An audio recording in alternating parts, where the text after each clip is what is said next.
오늘은 고통의 실체가 아니고 실제라는 제목으로 하나님 말씀을 나누고자 합니다. 오늘 예수님께서 한 동네에 이르르셨는데 환영 인파가 몰려오고 여기저기에서 식사나 한번 하자고 대접을 청하고 그렇게 했으면은 분위기가 좀 좋았을지 모르겠습니다. 그런데 그 동네에 도착하자마자 예수님을 찾아온 사람은 바로 병자였습니다.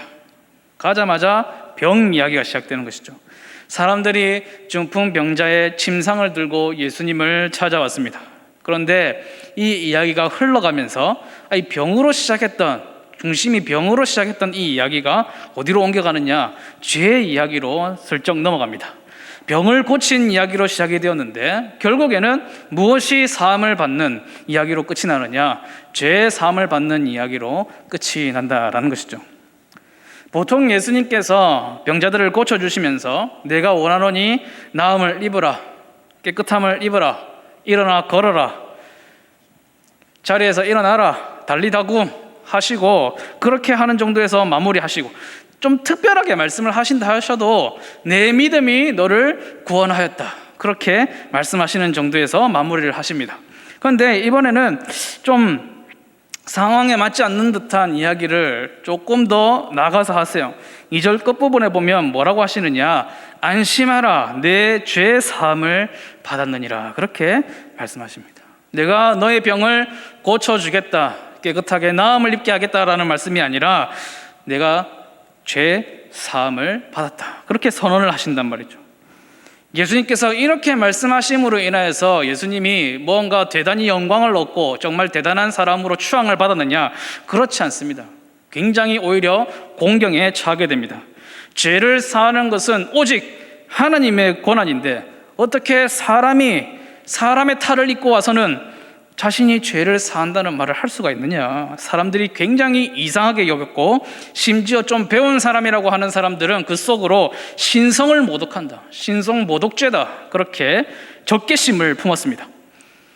사실은 예수님께서 이런 얘기를 하시면, 이런 말씀을 하시면 상황이 이렇게 될 거다, 이런 사태가 벌어질 것이라는 것을 뻔히 아셨어요. 왜냐하면 그 뒤에 뭐가 쉽겠느냐? 그래도 내가 하는 이유가 있다, 그렇게 말씀을 하시잖아요, 그죠? 그럼에도 불구하고 의도적으로 병 고치는 이야기를 죄 사하시는 이야기로 만드세요. 다른 사건을 보면 제자들이 한 맹인을 두고서 서로 얘기하죠. 저 사람이 자신의 죄 때문에 저렇게 됐겠느냐, 아니면 부모의 죄 때문에 앞을 못 보게 됐겠느냐, 그렇게 얘기를 나누고 있을 때 예수님께 여쭈었죠. 누구 죄 때문입니까? 그러니까 예수님께서 누구의 죄 때문이라니, 그게 무슨 소리냐? 누구의 죄 때문도 아니고 바로 하나님이 하시는 일을 나타내고자 합니다, 그렇게 말씀을 하셨어요. 이 사건에서 예수님께서는 철저하게 그 병, 그 앞 못 보는 장애와 죄는 전혀 상관이 없는 것으로 분리해서 얘기하고 계시는데, 오늘은 병자를 데리고 왔는데 죄 사함의 이야기로 끝을 내십니다.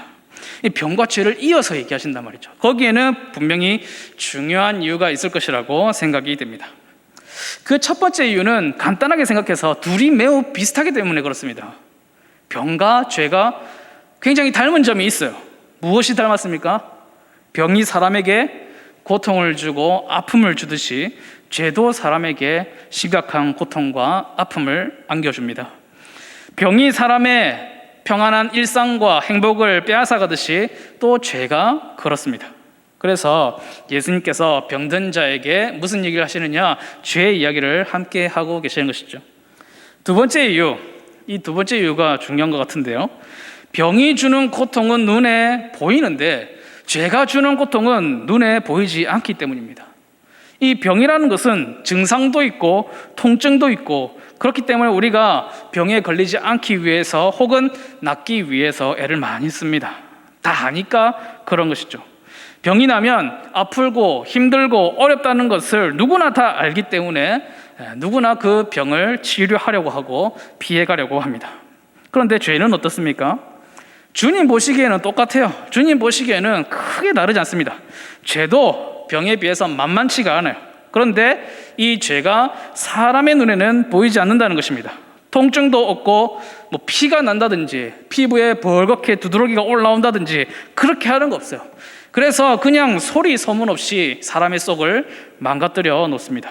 죄가 눈에 보이지 않기 때문에 우리가 죄를 지으면서도 그 죄가 얼마나 나를 고통스럽게 하고 있고 피곤하게 하고 있고 엄청난 피해를 주고 있는지 잘 모른다는 것이죠.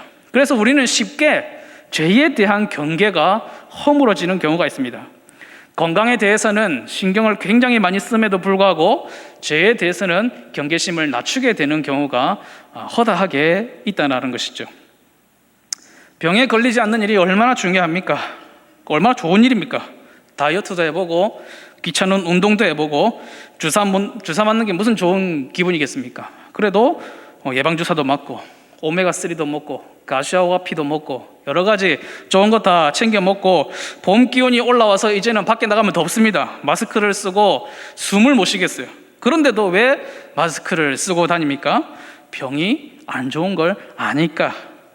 그 경험이 쌓일수록, 특히나 연세가 드시면 드실수록 아픔을 겪어보거나 고통을 겪어보거나 질병을 겪어본 일들이 많이 쌓이기 때문에 되도록이면 그 일을 피하려고 하고 건강하게 살기 위해서 노력을 하십니다.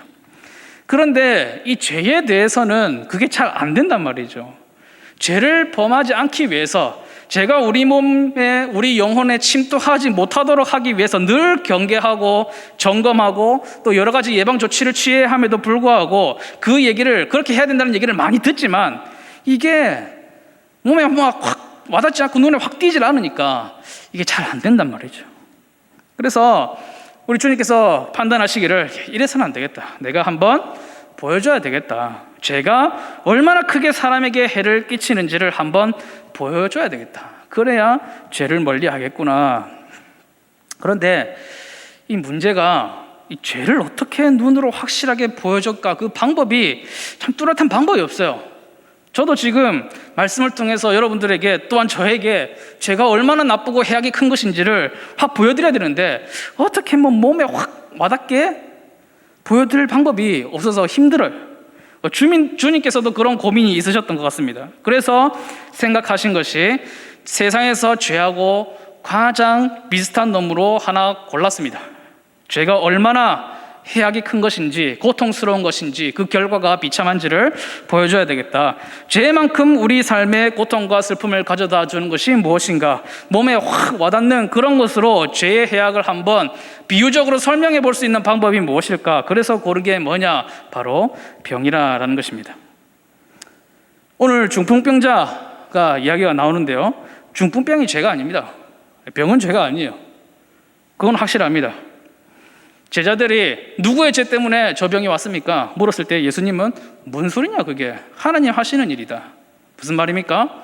세상 사람들이 그 병이 왔을 때 하나님이 안 계셔서, 하나님이 저 사람에게서 떠나서, 저 사람이 죄를 지어서 하나님과는 완전히 분리된 자라서 저는 저주를 받고 있는 것이다 라고 생각했지만, 예수님께서는 아니 그게 무슨 말이냐, 하나님이 그와 함께 계신다.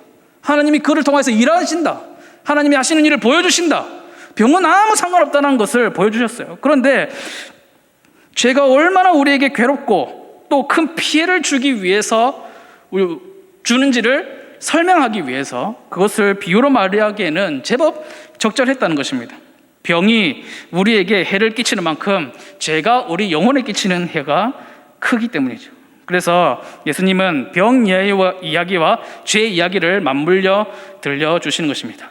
예수님의 마음을 조금 이해를 하고 이 말씀을 살펴보면 좋습니다. 물론 이 사람이 죄를 지었기 때문에 그 병이 왔던 인과관계가 있는 사람이기 때문에 그렇다, 그런 설명도 되고 여러 가지 측면이 있지만, 오늘은 예수님께서 이것을 설명하려고 하시는 이유, 굳이 이런 말씀을 하신 이유에 대해서 조금 살펴보고자 하는 것입니다.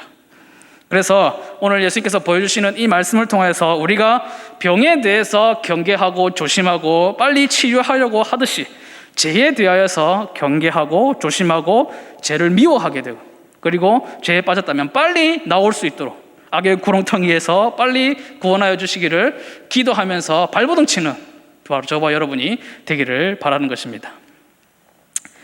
농사를 하는 시골에는 농약으로 인한 사고가 자주 일어납니다. 자살하는 사고 말고요, 진짜 사고인데, 여름에 이제 농부들께서 열심히 일을 하시면서 농약을 뿌리면 이게 농약이 거기에 뿌려지는 것만이 아니라 바람이 불고 막 이렇게 하니까 자꾸 자신한테도 이제 튀고 마셔지고 그렇게 되는 것이죠. 그래서 이게 누적이 계속돼 가지고는 결국 탈이 나는 것입니다. 뭐 어르신들의 경우에는 조금 더 위험하고, 이렇게 농약을 치다가 병원에 가게 되는 이 일이 있는데, 농약 사고 중에서 이런 일들은 조금 흔한 일이라고 합니다. 그런데 이 흔치 않은 농약 사고가 있는데 바로 농약을 오인하여서 마시게 되는 사고입니다. 농약인 줄 모르고 확 들이켰는데 농약이었기 때문에 겪는 사고죠. 통계를 보니까 1년에 한 대여섯 건 있어요. 한 대여섯 건 정도 일어납니다. 대부분 또 아이들이 그런 사고를 조금 겪게 됩니다. 왜냐하면 이 농약 중에 색깔도 없고 딱히 냄새도 없고, 그러니까 뭐 그런 농약이 있대요. 저도 잘 모르겠습니다만 언뜻 보면 농약인지 뭔지 구분이 안 되는 것이 있다는 것입니다. 농약 치고 남은 거 대충 다른 병에 담아가지고 집에 놔뒀다가 이제 봉변을 당하게 되는 것이죠. 그래서 정부에서 지침을 내렸습니다. 무색 무취의 농약에서는 바로 색소를 타도록, 일부러 색깔도 넣고 좀 첨가물을 넣어가지고 냄새도 나고 그렇게 하도록, 일부러 그렇게 하도록 되어 있습니다. 예쁜 색깔 말고 좀 불길한 색깔 있잖아요. 좀 기분 나쁜 색깔, 뭐 마시기도 싫은 냄새, 그런 냄새를 쏟도록. 그러니까 해로운 것은 눈으로 보기에도 또 코로 냄새를 맡기에도 조금 해로워야 되는 것 같아요. 생긴 것도 좀 흉측하고 좀 냄새도 더러운 냄새가 나야 사람들이 멀리하고 그것을 오인하여서 마시는 일이, 그런 사고가 없게 되는 것이죠.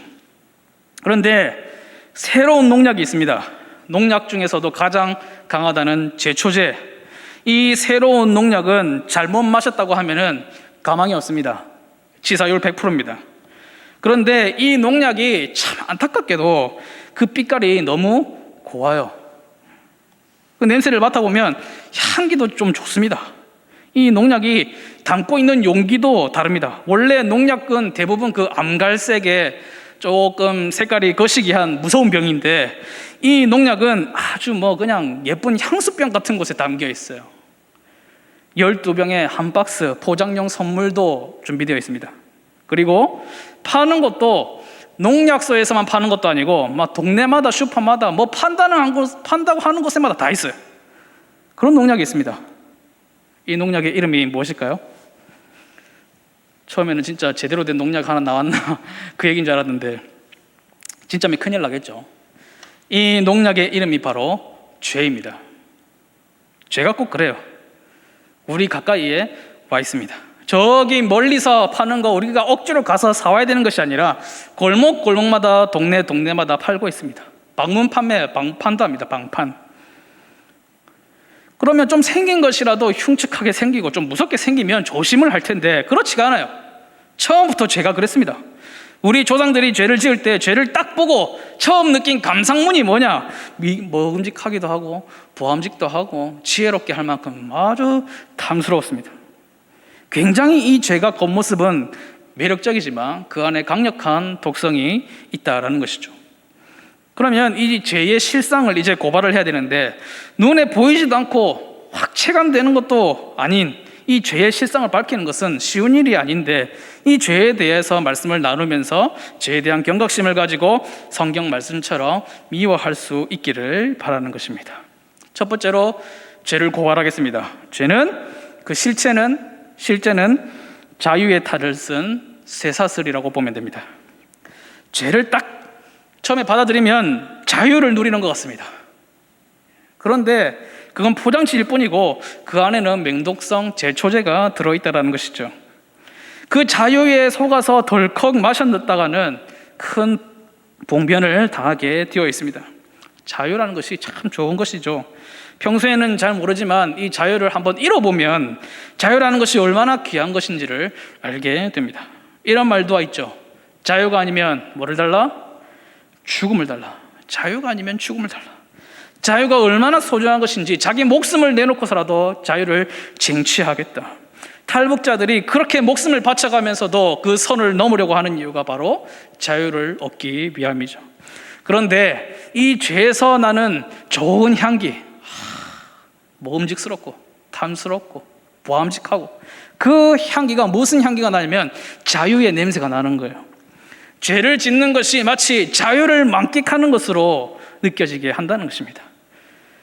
남들은 돈이 없으면 못 사지만 나는 자유롭게 들고 갑니다. 남이야 무슨 충격과 상처를 받든지 하고 싶은 말을 합니다. 왜냐? 자유니까. 그러나 이 자유는 농약에 뿌려진 향기와 같습니다. 죄의 참모습이 무엇인가? 주님께서 이렇게 해악스러운 이 죄를 어떻게 보여줄까 하다가 중풍병자를 보시고 말씀을 시작하세요. 죄를 마신 영혼의 상태가 바로 이러하다. 자유가 아니라 속박이라는 것입니다. 중풍병자 혼자 스스로는 한 발짝도 움직이지를 못합니다. 자신의 몸은 마음대로 돌아다니는 것 같아도 그렇게 하지를 못한다는 것이죠. 영혼은 그냥 죄의 속박에 확 잡혀서 꼼짝을 못하고 있습니다. 심지어 중풍병자는 바로 눈앞에 자기를 고쳐줄 의사가 있어도 한 발짝도 그 사람에게 다가가지 못합니다. 오늘 본문에 병자가 예수님께로 나올 때 자기 혼자 걸어왔느냐? 아닙니다. 사람들이 침상채로 들고 와서 가지고 왔습니다. 중풍병이 육체를 마비시켰듯이 죄는 우리의 영혼을 마비시키기 때문입니다. 향기는 굉장히 자유로웠지만 효과는 자유를 박탈하는, 이것이 죄의 실제입니다. 죄가 우리에게 주는 자유를 어디에 비교를 해볼까? 제가 생각을 해보니까 우주인에게 비교를 해보면 좋을 것 같습니다.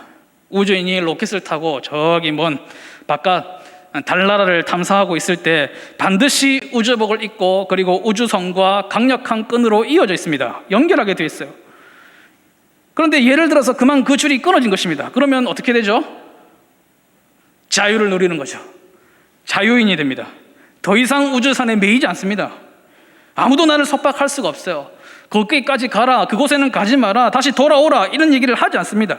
그래서 저기 드넓은 우주로 한 마리 자유로운 새가 되어 날아가는 것이죠. 공기도 없고 영하 200도까지 내려가는 그곳으로 자유롭게 가는 것입니다.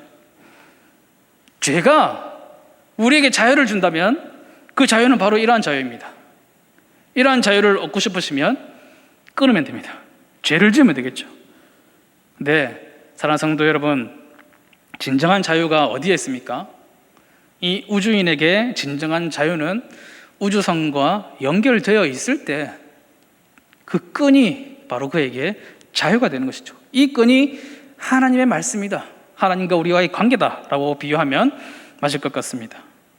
사람들이 우리 보고 그러죠. 무슨 재미로 사느냐, 이것도 안 되고 저것도 안 되고 주일에는 매 교회 가서 붙어있고 이렇게 날씨 좋은데 한 번 사는 인생 누려봐야 될 것 아니냐, 뭐 그렇게 묶여 사느냐. 예, 묶여 있죠. 하나님의 계명의 끈에 확 묶여 있습니다. 그러나 뭐 끝까지 비아냥거릴 사람들은 비아냥거리라고 자유를 누리라고 하세요. 그 끈을 끊으라고 하시면 됩니다. 끊고 어디로 가요? 한 마리의 자유로운 새가 되어서 우주 멀리 날아가는 것입니다. 성도 여러분, 다시 한번 말씀드리지만 진정한 자유는 끈으로 묶여 있을 때 자유한 거예요. 하나님께 붙어 있을 때 참 평안과 자유와 기쁨을 누릴 수 있습니다. 계명의 쇠사슬로 자신을 하나님께 묶어두시길 바랍니다.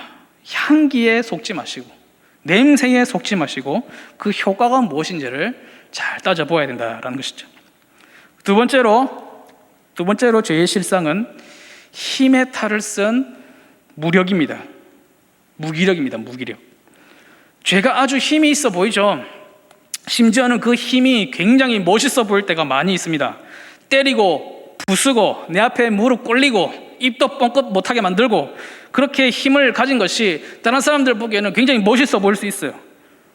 몽둥이를 들고 있어도 힘이 있는 것처럼, 무기를 들고 있어도, 군림하고 있어도 그 죄의 실상은 무엇이라고요? 무력함, 무기력함이라는 것입니다.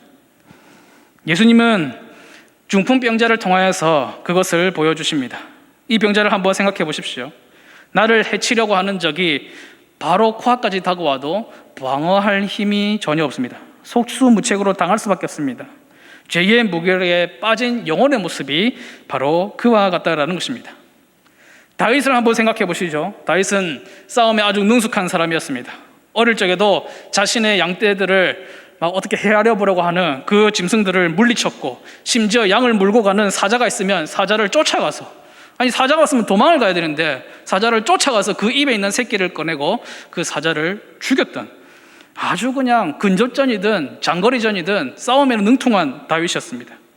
심지어는 거인 골리앗을 만나서도 한 방에 그냥 쓰러뜨린 사람이었습니다. 그런데 그가 왕이 되어서 주변 나라들을 속국으로 만들고 거대한 제국을 이뤘습니다. 강력한 힘을 가진 사람이었어요. 그런데 다윗이 패배를 모르고 승승장구를 하고 있는 그때에 아주 한번 처참하게 패배를 맛본 적이 있습니다. 골리앗도 이기고 주변 이방 나라를 다 이겼지만 이 적을 만났을 때 그냥 속수무책으로 무릎을 꿇고 말았습니다. 바로 밧세바라고 하는 여인 한 명을 감당하지를 못했어요. 사실은 여인의 문제가 아니고 죄의 유혹에 패한 것이죠. 이 죄를 덮기 위해서 그의 살아가는 남편을 살인교사하는 더 큰 범죄를 범하게 됐습니다. 강력했던 다윗도 진짜 생각지도 못한 곳에서 그 싸움에서 패배하고 만 것이죠. 다르게 말하면 무슨 말이냐, 진짜 강한 힘이 무슨 힘이냐, 전쟁에서 이기는 힘도 아니고 싸움에서 이기는 힘도 아니고 군림하는 힘도 아니고 찍어 누르는 힘도 아니고 바로 죄를 이기는 힘이 가장 강력한 힘이다라는 것입니다. 죄의 유혹을 이기는 사람이 가장 힘이 있는 사람이라는 것이죠. 이 죄가 모든 힘을 다 빼앗아갑니다. 멋있는 힘인 척하고 와서는 내 모든 힘을 다 빼앗아버리고 무기력하게 만드는 것이 죄의 실체라는 것이죠. 그런 면에서 예수님이 진짜 용사이셨어요. 그분은 죄의 유혹 앞에서도 조금도 흔들리지 아니하시고 죄를 이기셨습니다. 예수님은 진정한 힘이 있으신 분이고 그 힘이 있으시기에 우리를 구원하셨던 것이죠. 마지막 세 번째, 죄의 실체를 고발해드리면 죄는 즐거움의 탈을 쓴 파멸입니다. 죄가 우리를 가끔 즐겁게 해요. 그런데 그것은 이미 말씀드린 대로 제초제 속에 담긴 향기와 색상에 불과합니다. 정말 죄의 실상은 끝을 알 수 없는 슬픔과 괴로움과 파괴적인, 자신을 파괴하는 그런 곳으로 몰고 가는 바로 제초제라는 것이죠. 성도 여러분, 우리는 매우 음란한 시대를 살아가고 있습니다. 우리가 사는 도시는 매우 음란한 도시입니다. 도시의 밤은 마치 옛날 소돔과 고모라는 그저 넉넉히 구경만 하라고 할 정도로 그냥 뛰어납니다. 음란이라는 것은 이제 불황을 모르는 사업이 되었습니다. 우리나라가 많이 어렵고 경제적으로 힘들다고 해도 코로나로 인하여서 많은 산업과 또 중소기업들이 직격탄을 받고 다 문을 닫고 한다 할지라도 이 음행의 산업만은 망하지 않고 있습니다. 법으로 아무리 금지를 해도 수도꼭지를 손가락으로 막으면 그 틈새로 더 세게 물이 터져 나오는 것처럼 더 강하게, 더 깊게 침투를 하고 있습니다. 그 누구도 이것을 막지 못합니다. 왜냐하면 거기에는 그럴 만한 이유가 있기 때문이죠. 음행이 우리에게 다소간 즐거움을 주기 때문입니다. 비단 음행뿐이겠습니까? 지금 내가 누리는 안락함과 즐거움을 지키기 위해서라면 내가 죄를 짓든 네가 죄를 짓든 우리가 죄를 짓든 아무런 거리낌이 없습니다. TV, 영화, 도서, 음악 모든 문화를 통해서 우리는 실로 관음증에 빠진 사람들처럼 남들이 상상해내는 죄악 그리고 남들이 행하는 악을 구경하고 대리만족을 누리고 있습니다. 실제로 따라 행하는 사람들도 있고. 왜 그렇습니까? 그것이 잠시나마 다소간 우리에게 즐거움을 주기 때문입니다. 그러나 이 죄가 주는 즐거움, 죄가 만들어주는 쾌락은 결국 제초제에 있는 색소와 착향제에 불과한 것입니다. 농약의 맹독성을 숨기기 위해서 잠시 첨가해 놓은 조미료에 불과하다는 것이죠. 본문의 앞부분인 마태복음 8장에 보면 나병 환자가 나옵니다. 나병이 여기에 좋은 비유가 될 것 같습니다. 물론 나병 자체가 죄는 아닙니다. 나병 환자가 절대로 죄인은 아니에요. 그런데 나병이 우리에게 육신에 끼치는 해악과 또 가장 유사한 것이 무엇이냐? 죄가 우리 영혼에 끼치는 해악입니다. 나병의 특징이 어떻습니까? 바늘로 찔러도 아픔을 모릅니다. 피부 조직과 말초신경을 다 망가뜨려 놓기 때문에 냄새도 맡지 못하고 아픔도 모릅니다. 신체가 썩고 그 냄새가 진동을 해도 자기 냄새를 맡지 못하기 때문에 모르는 것이죠. 자신은 느끼지 못하는 동안에도 몸이 점점 망가져 가는 것입니다. 나병을 한마디로 설명한 것을 본 적이 있습니다. 살아서 자신의 몸이 썩어 떨어져 나가는 것을 보는 것이 나병이다. 죄가 꼭 그렇다는 것이죠. 죄가. 주님께서 나병 환자를 고쳐주실 때에도 죄의 무서움을 알았으면 좋겠다는 마음이 있으셨을 것입니다. 죄는 내 영혼의 감각을 무디게 만들어요. 그래서 고통을 느끼지 못하게끔 만듭니다. 내 영혼이 썩고 망가져 가는데도 고통을 못 느껴요.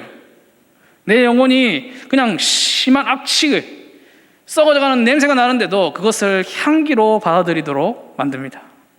범죄에서 느끼는 즐거움이 있다면 바로 이 향기입니다.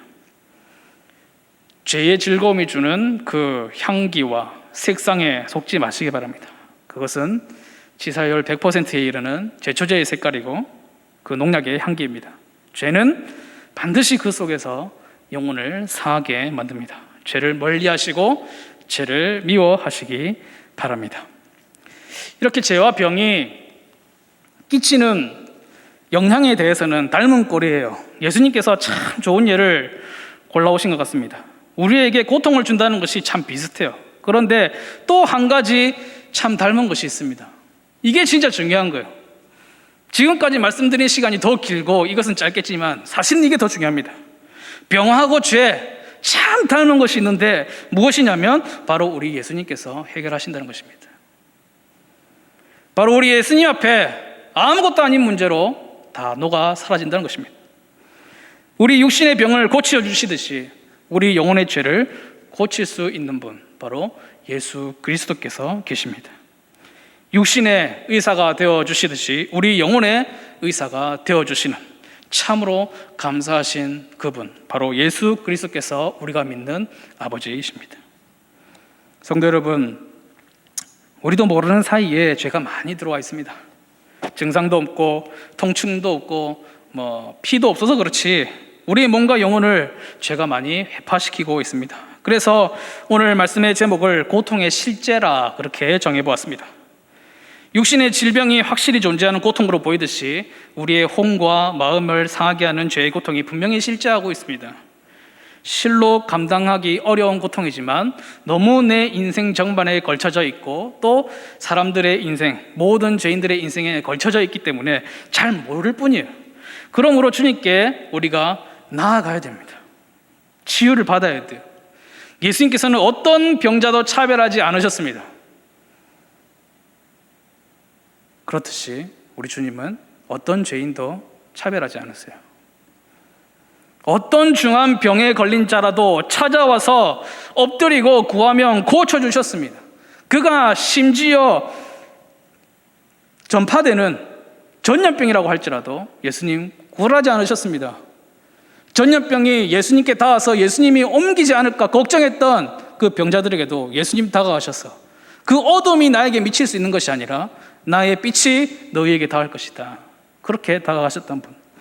그분이 아무리 중한 죄를 지은 죄인이라고 할지라도 진심으로 회개하고 나오는 자를 내치는 법이 없으신 분이시다라는 것이죠. 주께서 그 십자가에서 모든 질병을 짊어지셨듯이 우리는 모든 죄도 그 십자가에 짊어지셨다는 것을 믿습니다. 인생에 수고하고 무거운 짐진 것들이 있으십니까? 예수님 앞에 나와서 기도하고 엎드릴 때 질병이든지 죄이든지 모두 치유함을 누리시는 주님의 복된 성도들이 되시기를 주님의 이름으로 축복합니다.